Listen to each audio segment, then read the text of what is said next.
tous et bonjour à toutes, bienvenue pour cette nouvelle vidéo sur Couteau Passion. Donc celle-ci va concerner le Folkniven F1. Folkniven qui n'est plus à présenter, bien sûr tout le monde connaît cette marque. Une marque répandue, très connue, qui fait des couteaux très solides. Donc le F1 qui est le plus petit de la famille, on va dire. Alors on est sur un étui en Zeitel ou Zeitel, j'aurais tendance à dire, ça s'écrit avec un Y. Bon, ce n'est plus ni moins qu'un espèce de plastique. Hein. Bon, une bonne rétention, même quand ici c'est dégrafé, hein, quand on enlève la pression, il y a quand même une bonne rétention. Après, l'étui n'est pas très joli. Hein. Bon. Voilà. Le couteau en lui-même, il fait 21 cm. On a une lame de 9,7 cm et un manche de 11,3, un manche en thermorun. C'est un manche qui est très grippant, une espèce de caoutchouc. On l'a vraiment bien en main. Voilà. La lame également, c'est une épaisseur de 4 mm. Hein, pour un petit couteau comme ça, c'est vraiment bien. Une bonne épaisseur. Et là, si on est sur du... Alors, je vais essayer de vous le montrer. Ça va pas être évident. C'est sur du VG10. Voilà, peut-être que là... Voilà. Folkniven lame VG10. Voilà, vous voyez, bon, il a quelques petits... il y a quelques petites éraflures. J'ai déjà travaillé beaucoup, j'ai déjà mis à l'épreuve, on va dire. Bon, c'est un bon couteau, très solide, très confortable, très solide. Alors, j'ai été en forêt, je vous ai fait quelques petites coupes pour vous montrer de quoi il était capable. Alors regardez, écoutez un peu aussi ce que je dis pendant les coupes, et puis on se retrouve après, et on en reparle. Donc c'est parti pour les coupes avec le Folkniven F1. A tout de suite. Une petite vidéo sur mon presque Folkniven F1. Je dis presque Folkniven, vous saurez pourquoi après. Voilà, un petit peu de taille de pic.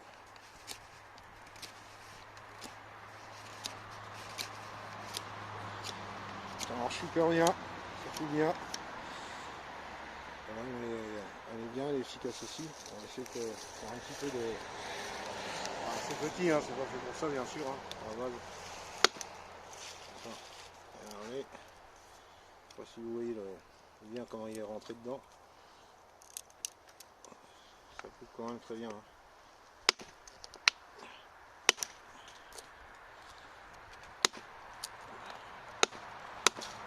Voilà. Très bon petit couteau aussi. Bon, presque Folkniven F1. Alors, on va faire un petit test de bâtonnage aussi avec le presque Folkniven. Ça donne. Ah, c'est plus petit, hein. Pas ça va marcher, mais enfin on va essayer. Ah, ça rentre bien. Ça rentre super bien.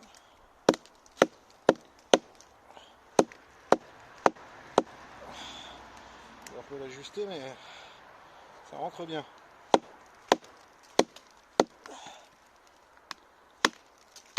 C'est costaud comme bois. Super costaud.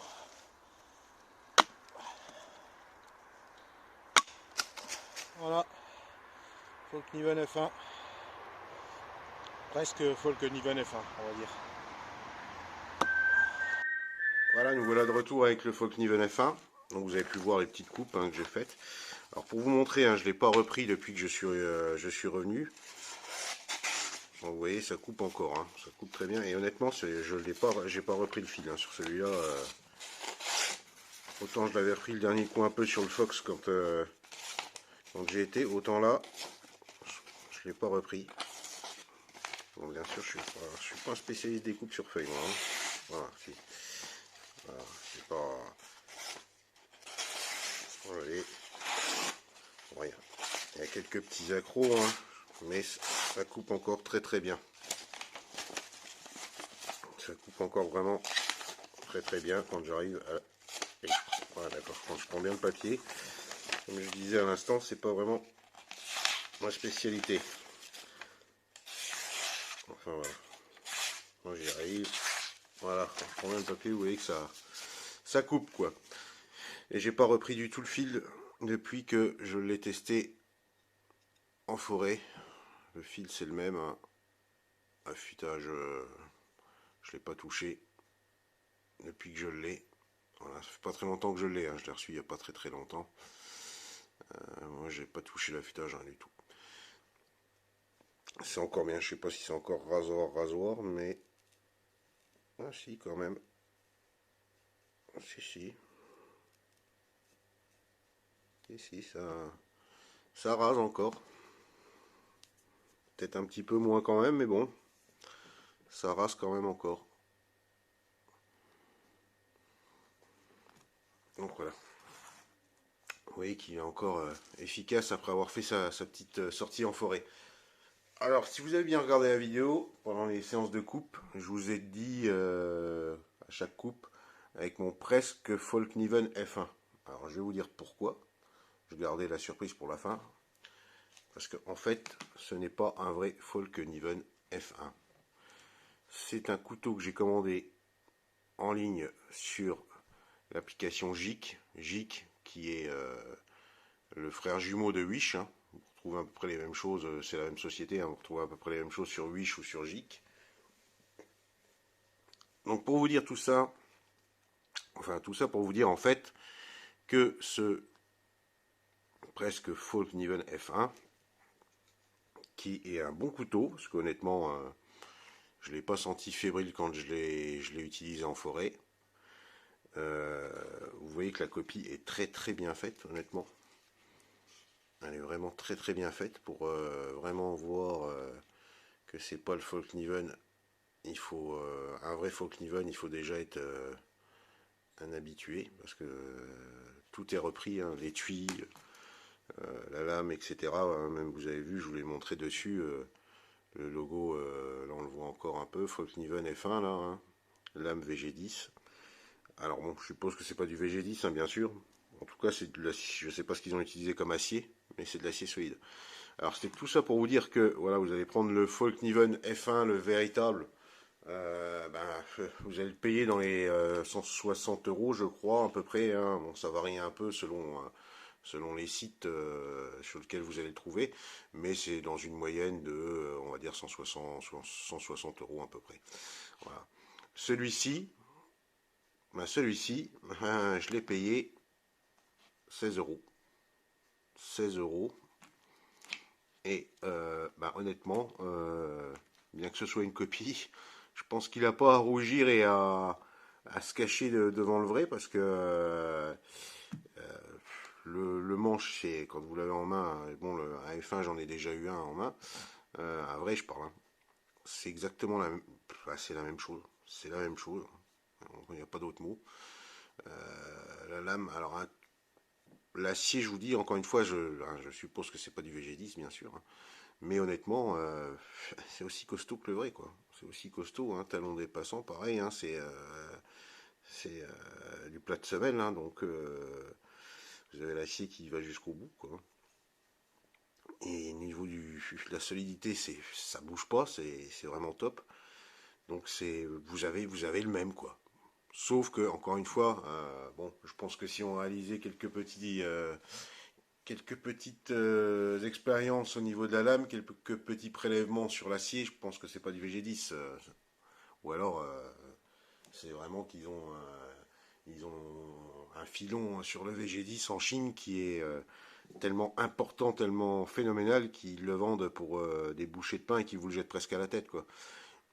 Mais toujours est-il que VG10 ou pas VG10, le couteau faut vraiment le taf. Le tranchant est bon, hein, je l'ai reçu comme ça, hein, comme je vous dis, je l'ai utilisé comme ça, je l'ai reçu comme ça. La reproduction est super fidèle. Alors après, ouais, bon, si vraiment ceux qui s'y connaissent un peu, ils verront ici à ce niveau-là. Hein.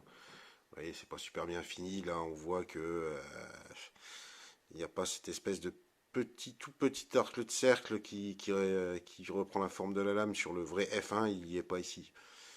Bon, il est tout léger hein, sur le véritable, ça se voit presque pas, mais bon, on voit bien qu'ici c'est inexistant. Hein, voilà, c'est brut de décoffrage. Hein. La finition n'est pas la même, c'est certain.